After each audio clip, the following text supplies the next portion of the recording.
you are on the pitch. He uses eye contact. They use eye contact to communicate. They use fingers that's basketball to make signs. No, Emeka, but in football too, you know where the next player is, and sometimes it's only a sign. And I know that Dorcas is at the number 10 position for me to lay a pass and all that. So I don't know, but let's see how it pans out. As I said, I won't be shocked if they get the job done. But then again, it's not a very good way to prepare for it. All right, like I said, we are still expecting members of Rivers Angels to join us on the show. While we wait their arrival, let's talk about the MPFL right now, and very sad story emanating from the MPFL yesterday. Lobby Stars players and officials escaped a gruesome death late yesterday night, and when the team bus they were traveling back to Makurdi went up in flames. The several players, including goalkeeper Daniel Ashaka and the striker Musa Najari, posted short video clips showing as the team bus caught fire, apparently with nobody inside there. And I will quote a tweet from Ashaka. It says, "How God did it, I don't know. I lost a few valuables, but most importantly, my life and those of my teammates were preserved by God. We are now home and safer." That's what Epa tweeted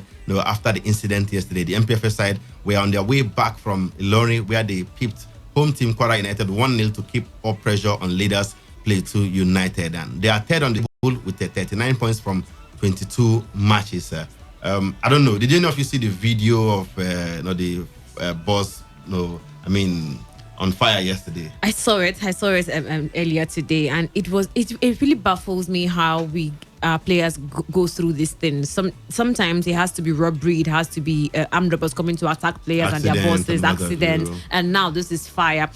Sometimes we say, most of the time we say no transportation is free of accidents. We know air has its own problems, by road have its own problem, waters have their own problem, but it would have been more easier if they were going through air, because in less than 45 minutes... How do you do that? We're learning to just to Makurdi. They're almost close to each other. That. We've seen things happen in more organized climes, especially in the Western world. But coming down here, we don't have such luxury, so we need to go with what we have, which is by road, and we have to be careful. This is even their team boss. It's perhaps there was a mechanical or electrical issue in the bus. So I doubt if there's a flight from Ilorin to Makurdi.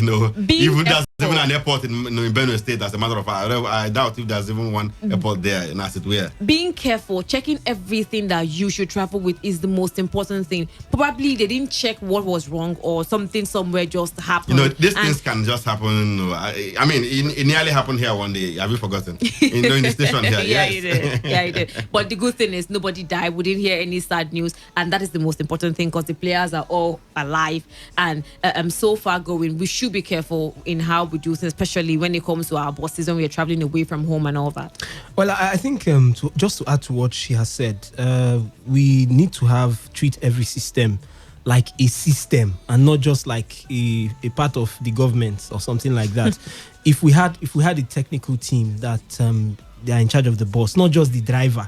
The driver will be in charge of checking everything. I think probably they should go through the bus. From what I read here, I didn't actually see the video. They said it was an electrical fault. Maybe someone would have noticed it. I know these things happen at times, and you don't have. So if you have a driver of a vehicle, you also have another team to work with the driver. Emeka. The driver, all he needs to do is to go to the mechanic and, of course, get the car in shape before moving. Emeka, the other responsibility of taking care of the car depends on him while he's on that journey. Emeka, do we only have one boss? Is even the question now, and I'm sure it's only one boss that every team they do have, maybe to make these their travels and all that. So some of these bosses, they manage the faults at times, and I think if maybe there are 2 or 3 people, maybe 2 drivers for 2 buses, we could always get 2 of them to manage one bus. We can travel with the 2 of them. One can be a specialized mechanic, maybe to an extent, maybe is knowledgeable to an extent about the system.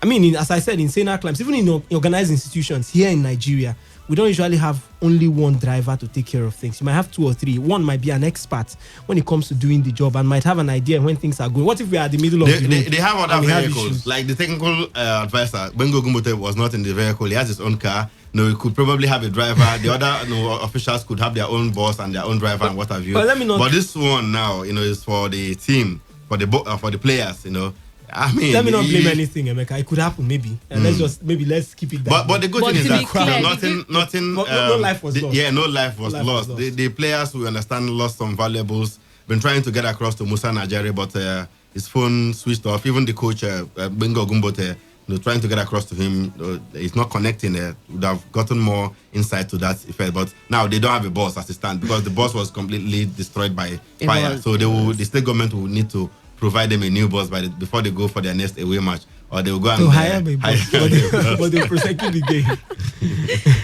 All right, very, very sad. They are coming in from the camp of Lobby Stars. Okay, let's come back home here because Rivers United coach Stanley Eguma has heaped praises on his players after the Pride of Rivers secured an impressive 2-0 away win against Heartland in Okigwe, their third this season on the road. Homeboy Malachi Ohawume scored twice against the run of play in the second half to hand the Eguma's men the crucial win as they remain on course for the Nigeria Professional Football League title this season. Now, Rivers United maintains second spot on the MPFS standings with the win and now have 39 points from 22 matches, still 1 point behind leaders Plateau United, who have got 40 points. We hear from Stanley Eguma right away. Yeah, it was a good performance from my players. We prepared well for this game. We know it's going to be a tough game. The fact that we are rival opponents, so we worked hard for this. We actually came for the 3 points and we got it in style. I thank my players, I thank God, I thank everybody, my management too, for their support. Our opponent, the Heartland team too, was very strong. It's a tough team. I commend their effort too. I think they did well also. Give it up for the master. See how I master my dreams. I am faster. They are strong, but I'm stronger. I'm the best, so I become best. My dream, my speed, and my strength give me the power. What about